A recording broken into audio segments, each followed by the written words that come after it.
Hey everyone, if you're enjoying our show, you might also like some of the other narrative podcasts here at The Ringer. Want more history in your life? Try 22 Goals, a chronicle of the Men's World Cup told through the lens of 22 of the most iconic goals ever scored in the tournament. Spoiler alert, it's about a lot more than just soccer. Or maybe, like me, you just can't get enough of pop culture history. If that's the case, check out Just Like Us, a deep dive into the tabloid magazine era. Not quite sick of my voice yet? Well, in Gene and Roger, I dive into the careers and legacies of legendary movie critics Siskel and Ebert. 2 thumbs up for shameless self-promotion. Thanks for listening.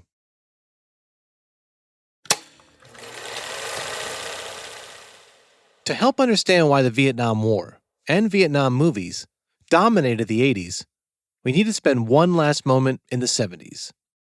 Specifically, the moment in early 1979 when a veteran named Jan Scruggs walked into a movie theater in suburban Maryland. Scruggs had been a teenager when he joined the Army and headed to Vietnam.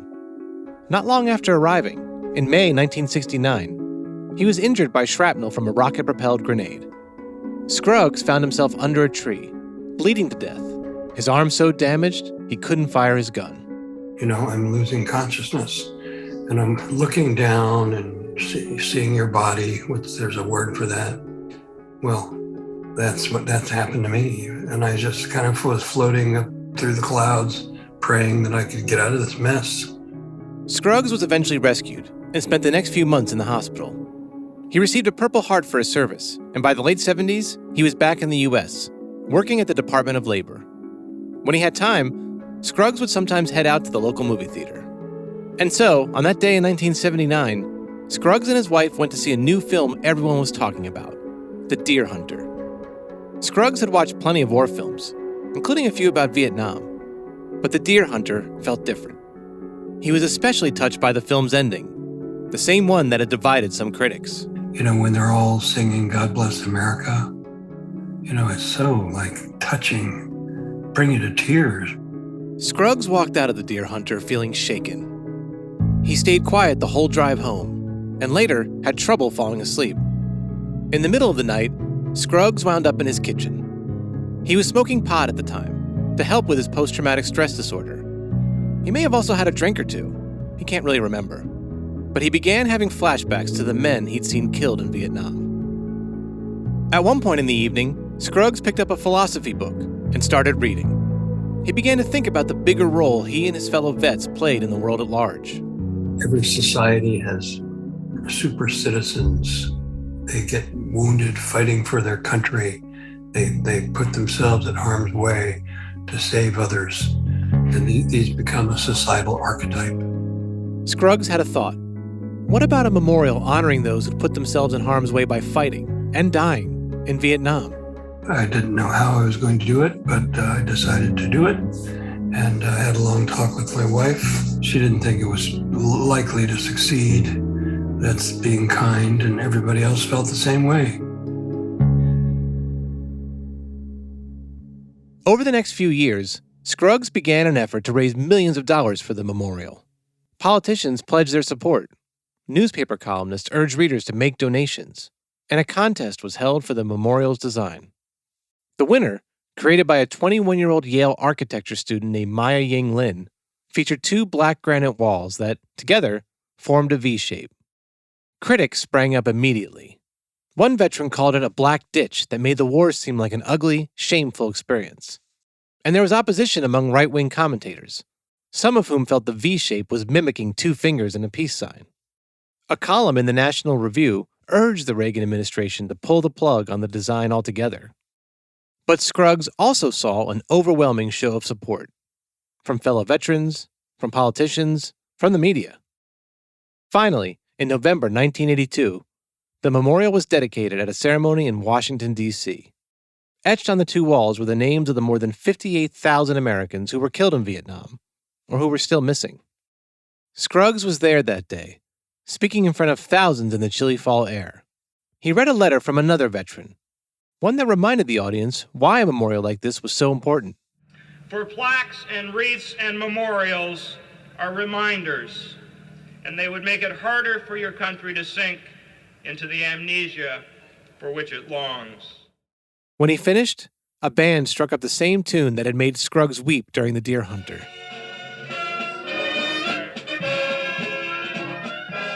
In the years ahead, millions of people would visit the memorial, and more names would be added. The 70s had been what the New York Times called the decade of indifference, the period in which America longed to forget its troubled war. But by the early 80s, Americans were finally ready to acknowledge Vietnam. The wall was a permanent reminder of the war, its impact, its cost, its importance, and its arrival couldn't have been better timed. A new president was now in office, urging his fellow Americans to change their thinking about Vietnam. And a wave of make-believe soldiers was about to hit the big screen, where they'd fight the war all over again. From Spotify and the Ringer Podcast Network, I'm Brian Raftery. And this is Do We Get to Win This Time? How Hollywood Made the Vietnam War.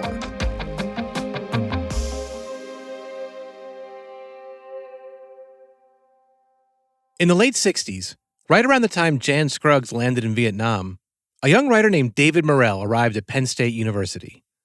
Morrell was from a small city about an hour outside of Toronto, a place that, back then, didn't get a lot of American news. I had heard nothing about Vietnam. But at Penn State, the war was a constant topic of conversation. Morrell's fellow students were petrified of being drafted. I remember one of them talking about shooting himself in the foot. That's a trait to not go to Vietnam. And so right away, of course, as a Canadian, I'm wondering what this is. Over the next few years, Morrell learned about the situation not just in Vietnam, but also in America. He saw the anti-war protests, the riots in cities like Detroit and Los Angeles, the assassinations of Martin Luther King Jr. and Robert Kennedy. It was as though he'd come to the U.S. just in time to watch it come undone. I mean, night after night after night, there was violence. And the National Guard were patrolling American streets where cars and buildings had been burned out. It looked like a war zone. And then on TV, they would cut to a firefight in Vietnam. An MG company held the road between the terrorist stronghold and the Vietnamese headquarters. And I had one of those moments where I said, it's like the war came home. During his Penn State years, Morrell began teaching. Some of his students were returning Vietnam vets. They told him how difficult it was to transition from wartime to peacetime. That is when I learned about the nightmares. I learned about the reactions to loud noises. I learned about difficulties in relationships, difficulties controlling emotion, alcohol abuse, and these young men were very forthcoming about their experiences over there.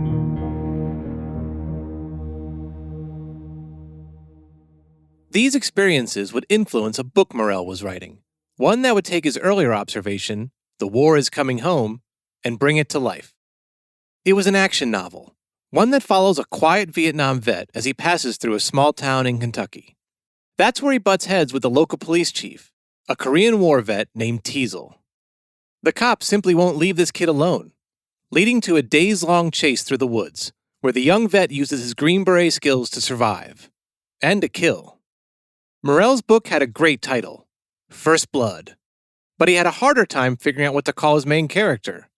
The hero of First Blood was a Vietnam vet, and he was tough. I wanted one name, and it had to be the sound of force.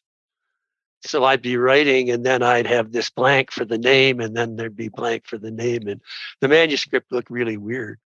One day, while Morrell was typing away, his wife brought home some groceries. Lost in his writing, he grabbed an apple.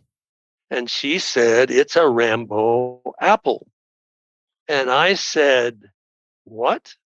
And she said, a Rambo apple. And I said, spell it. And she said, Rambo. First Blood was published in 1972. I know this isn't a movie recommendation podcast or a book recommendation podcast, but Morrell's book is great. Taut, tense, very satisfying. And it was a hit, with enthusiastic reviews in Time and the New York Times. You know, sometimes a book comes out when it should. So 1972, and attitudes are changing toward the war, and the Kent State killings had occurred. 2 years before First Blood's arrival, in 1970, 4 students at Kent State University were shot and killed by National Guard troops during a protest against America's excursions into Cambodia. The year after that, Daniel Ellsberg, who'd served in the Marines in the 50s and later became a military analyst in Vietnam, leaked a series of top-secret documents. Those files, known as the Pentagon Papers, revealed years' worth of government lies about the war, sparking outrage. This chain of events, and the anti-war feelings they inspired, wound up giving First Blood extra urgency.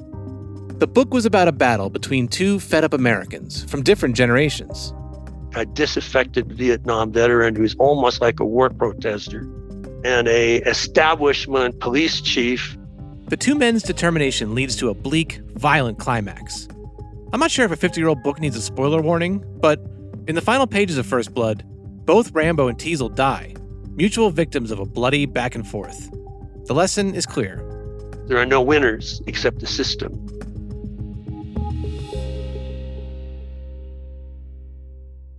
That may have seemed like a bummer of an ending, but Hollywood immediately saw potential in First Blood. The book was optioned for $75,000 right after release, and then sat in limbo for years as various directors and writers tried to get it made. There was a First Blood in which Bette Davis would have played a psychiatrist who helps calm Rambo down. A First Blood with Paul Newman potentially playing Rambo. They didn't work out, and the movie was handed off from one director to the next. Sidney Pollack himself told me that he and Steve McQueen were going to make that movie, and that Steve was going to be Rambo, and that there was going to be the motorcycle chase.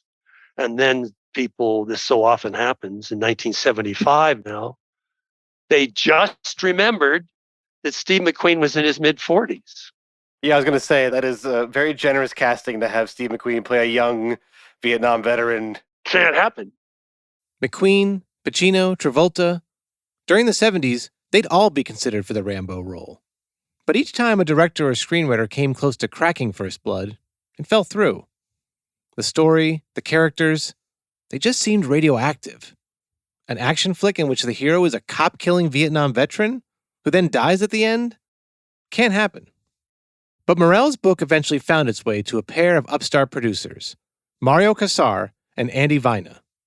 In the late 70s, they were looking for movies to produce with their new company, Carolco.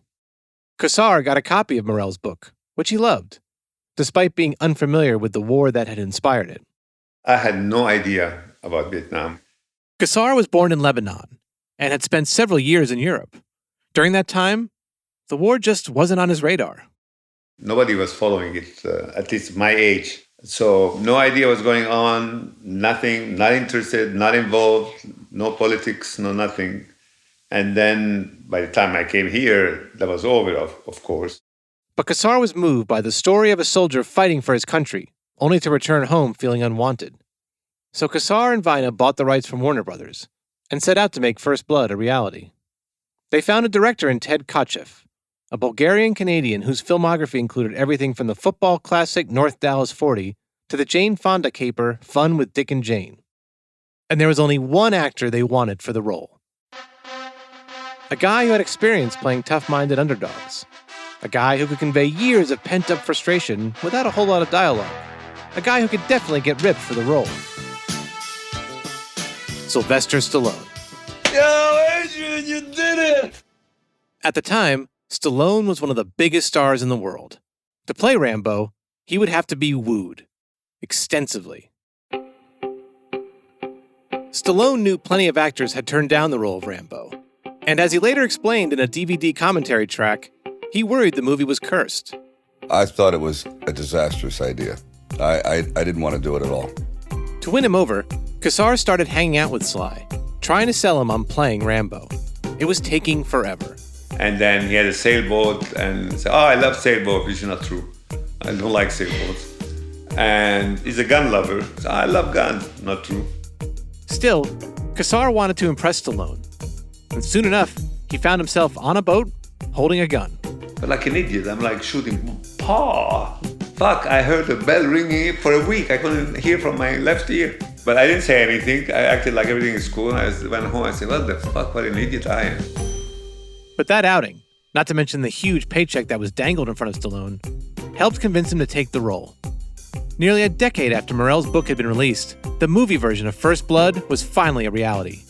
Filming would commence in British Columbia in November 1981. The same year, a very different kind of American strongman was coming into power. The Republican candidate for President of the United States, Governor Ronald Reagan. Let's give it to him again. In August 1980, just a few months before being elected President of the United States, Ronald Reagan spoke at a Veterans of Foreign Wars conference in Chicago. The subject quickly turned to Vietnam. Americans were reluctant to talk about the war in the early 80s. It was considered by many to have been a blight, a failure. Reagan used his VFW speech to urge Americans to rethink Vietnam. He used a phrase that had come up throughout his campaign. He called Vietnam a noble cause.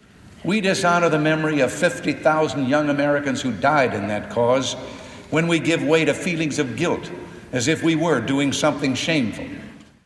And he told the crowd that those who'd returned from Vietnam had been dishonored too. They fought as well and as bravely as any Americans have ever fought in any war.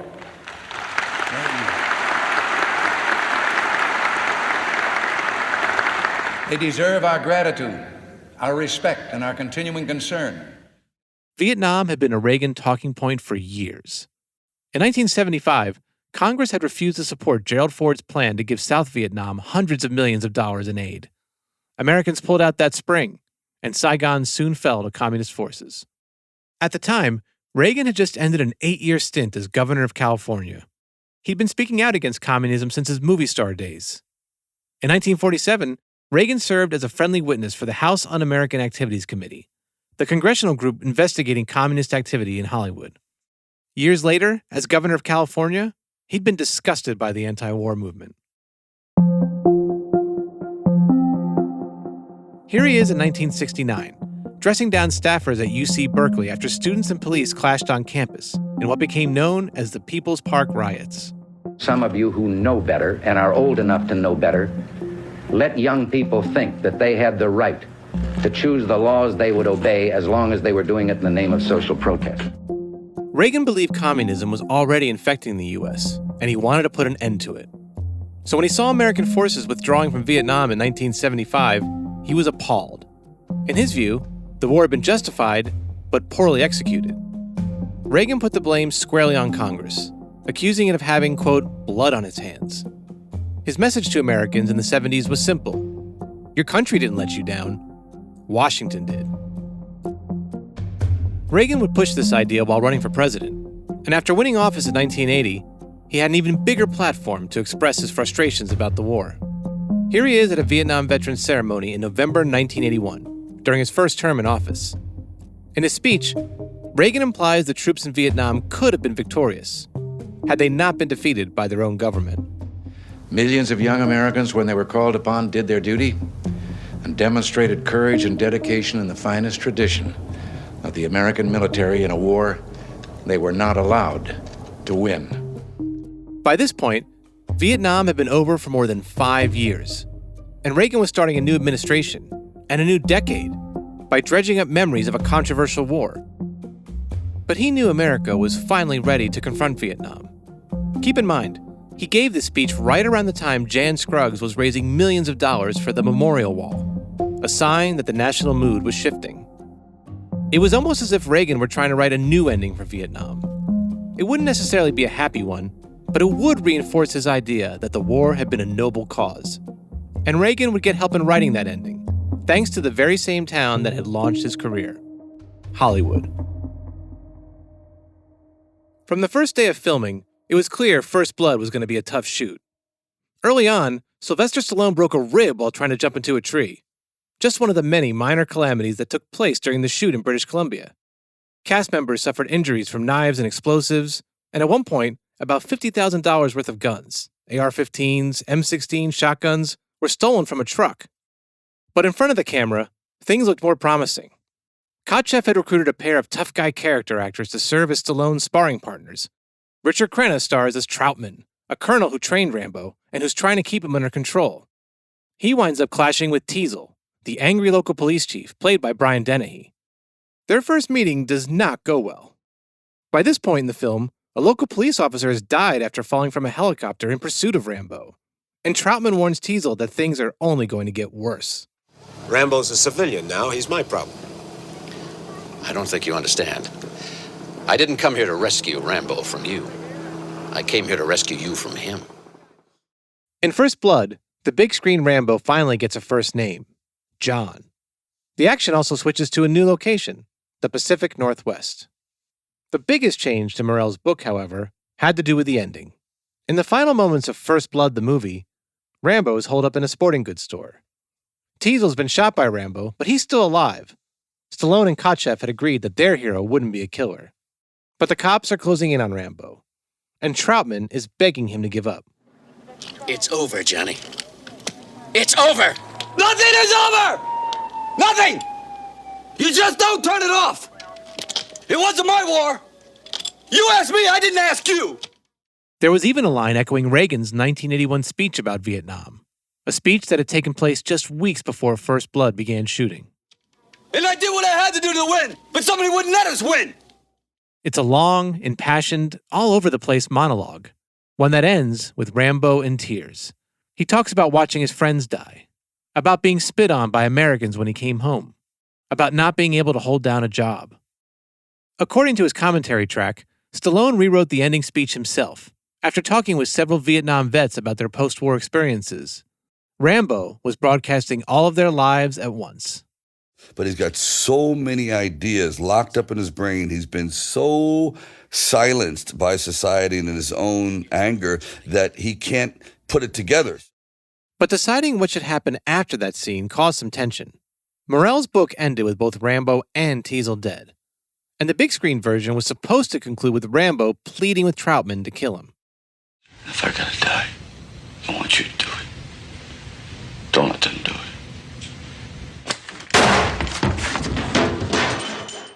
After the scene was finished filming, though, Stallone approached his director, insisting that Rambo couldn't die at the end. It would turn off audiences. But Cassar, who pushed hard for the original First Blood ending, says Stallone gave him a different reason for the last-minute switch. I said, why do you want to change the story? He said, you remember Rocky 1, Rocky 2, I wasn't thinking about sequels. Kotcheff eventually shot an alternate finale, in which Rambo survives and quietly walks outside, where the police are waiting. That's the ending that wound up in the finished film. But before audiences would get a chance to see First Blood, the movie had to go through an intense editing process. The first cut clocked in at more than 3 hours. Stallone would later say it was so bad, it made him feel nauseous. And I hated the film first time I saw it. I really did. Everyone did. He even considered buying back the negative of First Blood, just to bury it. Cassar and the producers eventually set up a special screening in Los Angeles. They'd show less than an hour of First Blood footage, with the hopes that distributors would want to pay for the overseas rights. Stallone, who'd all but given up on the movie, agreed to show up, and was shocked by how much better the footage played. He was suddenly very bullish on First Blood. So were those distributors in the audience. Cassar would later say that every clap he heard in the screening room was like dollar signs to his ears. After that viewing, Cassar planned on holding a reception at a restaurant nearby to start making deals, but the distributors were making him offers as soon as the lights came up. I mean, the film cost 18. I must have sold it for $30-something million. We didn't even get to the restaurant. By the time First Blood made it to theaters in October 1982, it had been cut down to a mere 93 minutes, a lean, speedy, perfectly calibrated action film. The reviews were all over the place. The New York Times called it crude and undeniable. Another critic attacked First Blood as an orgy of cruelty. But Cassar's dreams of dollar signs came true. First Blood made close to $50 million in the U.S. Not quite E.T. money, but enough to make it Stallone's biggest non-Rocky success. On the First Blood commentary track, the actor explained the movie's popularity. You know, it's about alienation. You don't have to be a Vietnam vet to say, oh, yeah, I feel that's what relationship I have with my mother and my father. I know what it's like to be an outsider. Just months after the release of First Blood, Cassar and his partner Annie Vina announced plans for a sequel. It was time for John Rambo to return to the place that had turned him into an outsider, Vietnam. he wouldn't be the only one making the trip.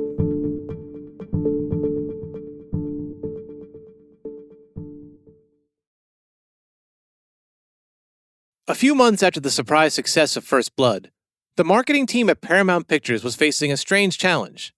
How could they make their new Vietnam movie seem more, fun? The film was called Uncommon Valor. They had one way out, one chance to get their buddies who were left behind. 7 men with one thing in common. Uncommon Valor. Be there. Rated R opens Friday, December 16th. The movie stars Gene Hackman as a retired Marine colonel desperately searching for his son, who went missing in Vietnam. Hackman finally locates him, along with several other MIAs, at a prison camp in Southeast Asia, and convinces a group of Vietnam vets to help him pull off a treacherous rescue effort. These are men who want to leave the war behind. So to win them over, the colonel gives them a pep talk, one that reminds them of the bond they share. You men seem to have a strong sense of loyalty because you've thought of as criminals because of Vietnam. You know why? Because you lost.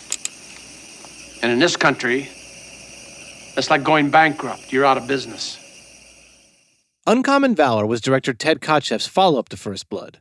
And like Stallone's film, it was a brisk, violent, righteous action tale. It was also at times really weird, but like fun weird. In one scene, the colonel tries to recruit an out-of-control convict named Sailor, played by former boxer Tex Cobb. Man, I'm so far beyond that shit now. I ain't energy from the air. I talk to polar bears, I converse with paramecium. Man, I fuck nuclear waste! I fuck nuclear waste! How is that not up there with Napalm in the Morning? Anyway, a few months before the release of Uncommon Valor in 1983, Paramount executives began worrying that the film's marketing campaign, which highlighted the struggles of prisoners of war, was too somber. Uncommon Valor did have serious elements. One veteran suffers from PTSD. Others died during the mission. And the film ends with a colonel learning he's too late to save his son. But those kind of moments wouldn't play with 80s audiences. They wanted a more feel-good version of Vietnam. So the studio ditched its plans. A new tagline was created for the movie's poster. "Come on, buddy, we're going home." And Paramount poured $200,000 into a new ad campaign, one that played up the explosions and gunfire. It sold Uncommon Valor as a story about friends uniting for a noble cause. And now, 6,000 miles from home, behind enemy lines, 7 men go for it. Let's go, let's go! They had one way out, one chance to get their buddies who were left behind. Paramount's plan worked. Uncommon Valor came out right before Christmas in 1983. It made so much money, the New York Times published a story about its out-of-nowhere box office breakthrough. The paper asked one Uncommon Valor fan why they liked the movie so much. The response? Because we get to win the Vietnam War. For those who shared Ronald Reagan's conviction that America was robbed of a victory in Vietnam, Uncommon Valor offered a do-over. But the movie also benefited from timing. By 1983, there was a growing belief that a significant number of U.S. troops were still behind enemy lines.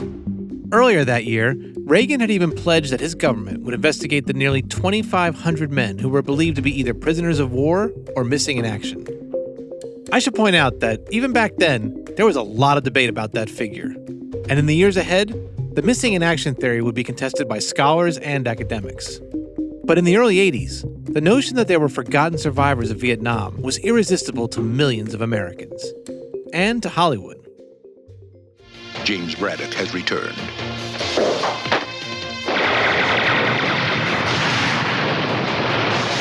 To uncover the truth and free the soldiers.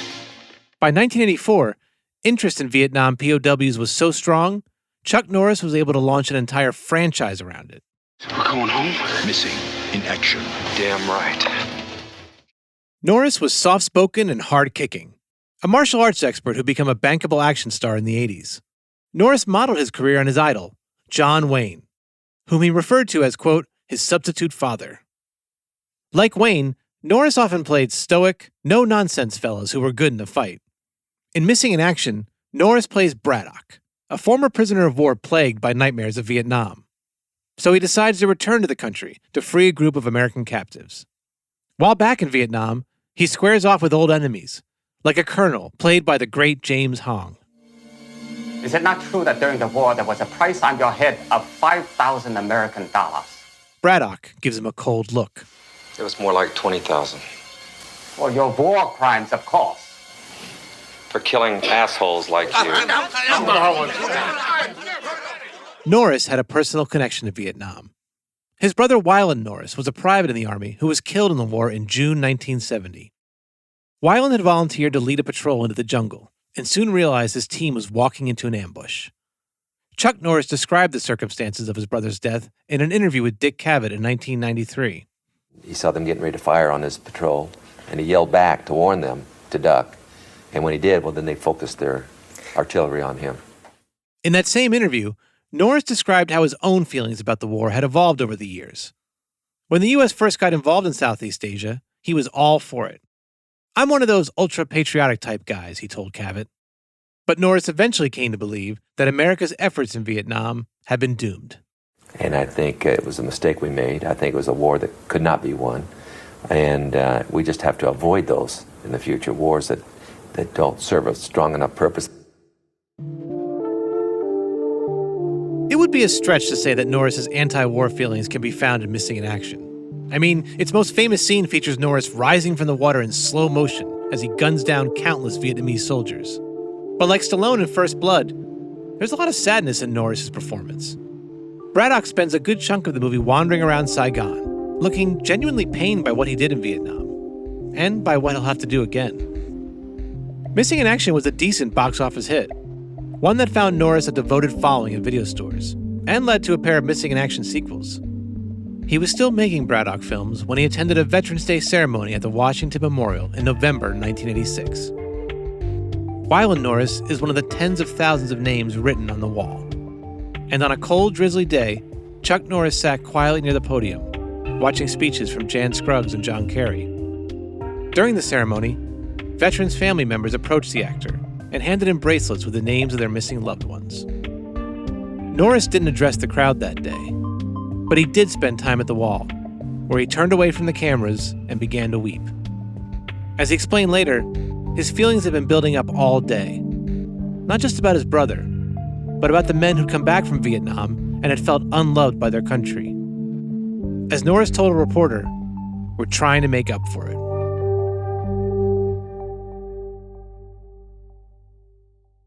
Years before she wound up in one of the most popular Vietnam films of all time, Julia Nixon was a young teenager living in Singapore.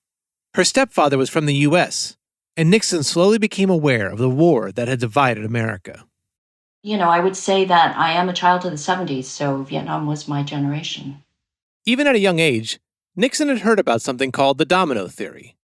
The theory went that if North Vietnam overpowered South Vietnam, communism would spread throughout Southeast Asia, and possibly beyond. Only a few decades earlier, during World War II, Singapore had been occupied by Japan, and the memories of that era still lingered. In Singapore, we were so extraordinarily supportive of American involvement in the war. And occasionally we would have a young man who was a vet that would come to the Singapore American Club, and we always welcomed any vet that was there. They had free privileges. Years after the war ended, Nixon moved to Hawaii for college. It was the first time she learned about the opposition to the war, and the first time she realized the aftershocks of Vietnam were still being felt. Somewhere along the way, I became aware of the fact that Vietnam was this very troubled war, and there had been huge amounts of demonstrations about it. I was really quite shocked. While in Hawaii, Nixon found lucrative work as a high-end fashion model and began studying acting. She even landed a couple of small roles on Magnum P.I. But the more she learned about Hollywood, the more she realized how few opportunities there were for Asian performers. I was thinking about what kind of roles am I going to play in American films? And I was really having a hard time coming up with ideas because there were very, very few Asians on any screen. In the most, there were Asians, obviously, that were in Hawaii Five-0, in Magnum P.I., but the rest of it was pretty much a void. Nixon wanted to be considered for a wide range of roles, So she dreamt up her own character she'd like to play one day. One of them was a nameless peasant girl. Nixon even hired a photographer to take black and white pictures of her in costume. Those photos would help Nixon win a role in her first major film, Rambo, First Blood Part 2. Rambo, what most people call hell, he calls home. The new Rambo film hadn't come together quickly. After the success of First Blood in 1982, James Cameron was hired to write a draft of the sequel, a script Stallone eventually decided to revise himself. The story begins with its hero, somehow looking more pumped up than before, paying for his crimes in a U.S. prison camp. That's where his old buddy Colonel Troutman finds him. He makes Rambo an offer. If he can slip into his old prison camp in Vietnam and locate American POWs, Rambo might be eligible for a pardon. Rambo's got just one question. Do we get to win this time? This time it's up to you. Once he gets to Vietnam, Rambo meets Co, an intelligence agent played by Nixon. She helps him move through the jungles of Vietnam, even though most of the sequel was shot in Mexico. Directed by George P. Cosmatos, who'd later make Cobra with Stallone, Rambo cost more than $25 million. It was more expensive than First Blood, and even tougher to make. Sets were leveled by hurricanes. Temperatures hit as high as 120 degrees. Stallone laid out some of the on-set hazards during this promotional interview. In the middle of a scene, you see a scorpion going up your leg, and you say, wait a minute, do you have an Actors Guild card, or? On weekends, the cast and crew would unwind at clubs in Acapulco. Occasionally, Stallone would even make a cameo. This was Acapulco, and Acapulco was known for its discos. And they aren't little discos like we have in the U.S. They were massive dance floors with huge amounts of people. We'd all go to the disco, and Sly would show up in the Sly-mobile. Wait, what's the Sly-mobile? It was just a bigger vehicle, you know. A bit like an armored truck that came to the disco. And then they bring these things called poppers, which are basically tequila shots. So there was a fair amount of partying that went on the weekends.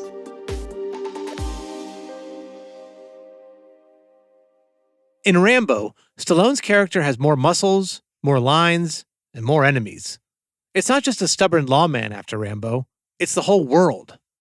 After meeting Co, he realizes the Vietnamese are being supported by the Soviets. Even worse, he discovers that the American bureaucrat who'd set up his mission, named Murdoch and played by Charles Napier, had no intention of ever bringing the POWs back. It was all political theater. So when Rambo is finally caught by the Russians, he lets Murdoch know what's up. Rambo, this is Murdoch. We're glad you're alive. Where are you? Give us your position and we'll come to pick you up. So, to appreciate why Rambo's reply made audiences go wild, it probably helps to know that he's surrounded by a bunch of Russians who've been brutally torturing him. Murdoch. I'm coming to get you. Murdoch survives, though Rambo does rough him up a bit. He also brings home several missing Vietnam vets. It's not necessarily a happy ending for John Rambo, but it is a noble one. When Rambo, First Blood Part 2 opened in May 1985, it went straight to #1 at the box office, and stayed there for more than a month. But Rambo wasn't just a commercial force, he was a cultural one too.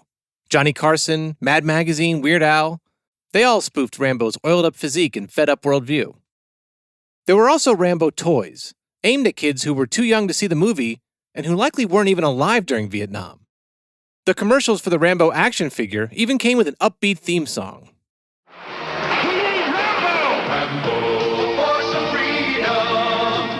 Here's a present, Haddock. Wow! If the idea of using a fictitious Vietnam vet to sell toys to kids strikes you as crass, well, you're not alone. Anti-war protesters soon showed up at the offices of Coleco, the company that sold the Rambo figures, which were bestsellers, by the way. And Stallone's movie also drew picketers, many of them Vietnam vets. In the summer of 1985, a group called the Veteran Speakers Alliance protested the movie in San Francisco, attacking First Blood Part 2 as pro-war propaganda. As one member said at the time, "When we got to Vietnam, we found it wasn't like the Vietnam movies. We were fooled into sacrificing our lives. Rambo does the same thing." But those frustrations were drowned out by the movie's success. By the end of that summer, Rambo, First Blood Part 2, had made more than $100 million in the U.S., a rare achievement at the time.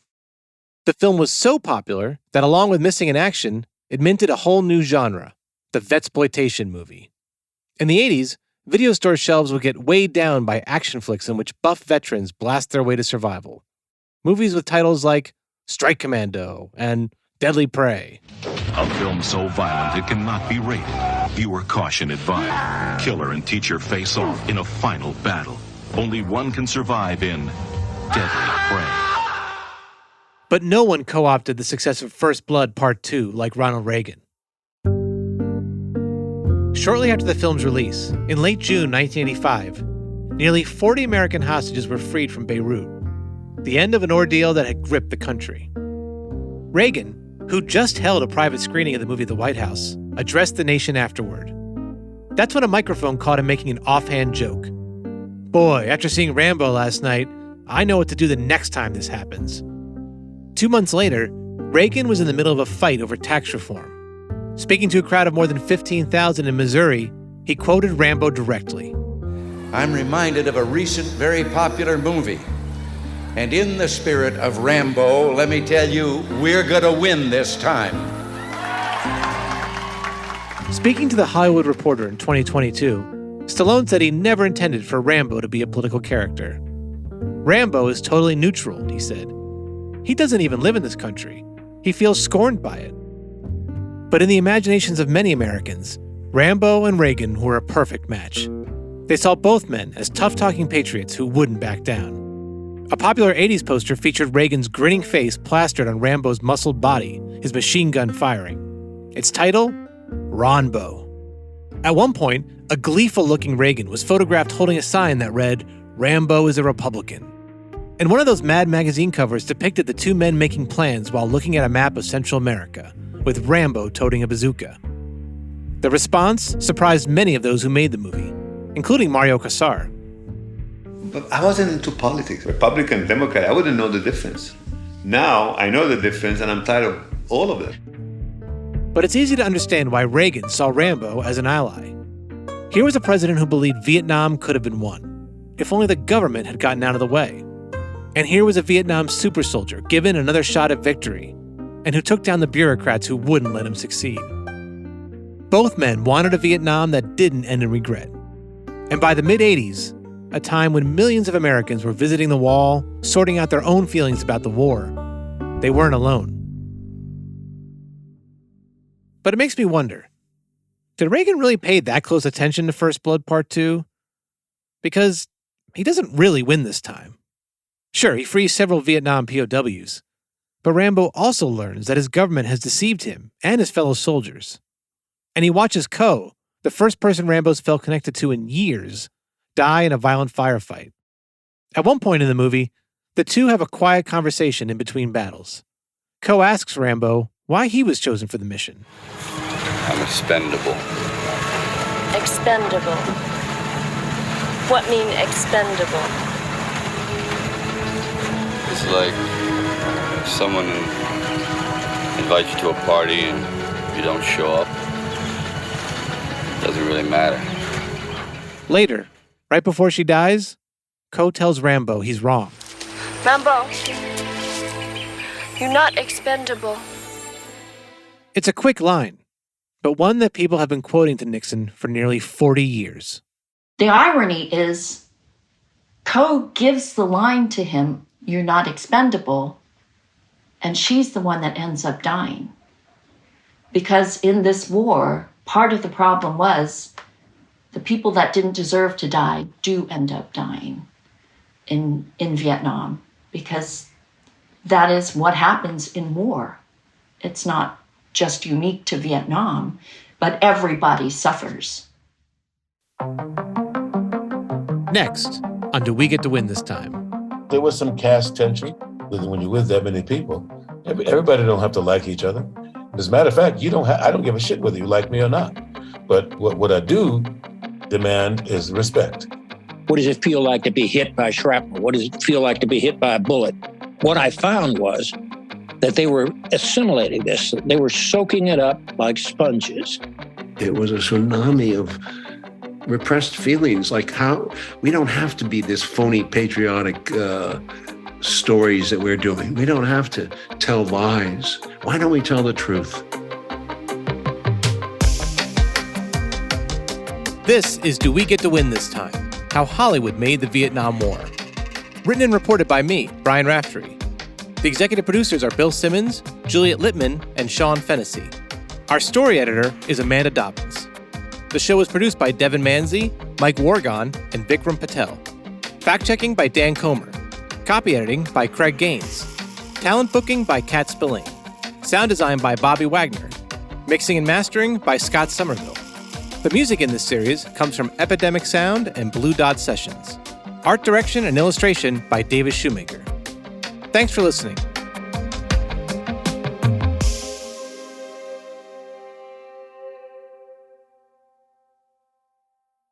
This episode originally included a factual error about Daniel Ellsberg's military service.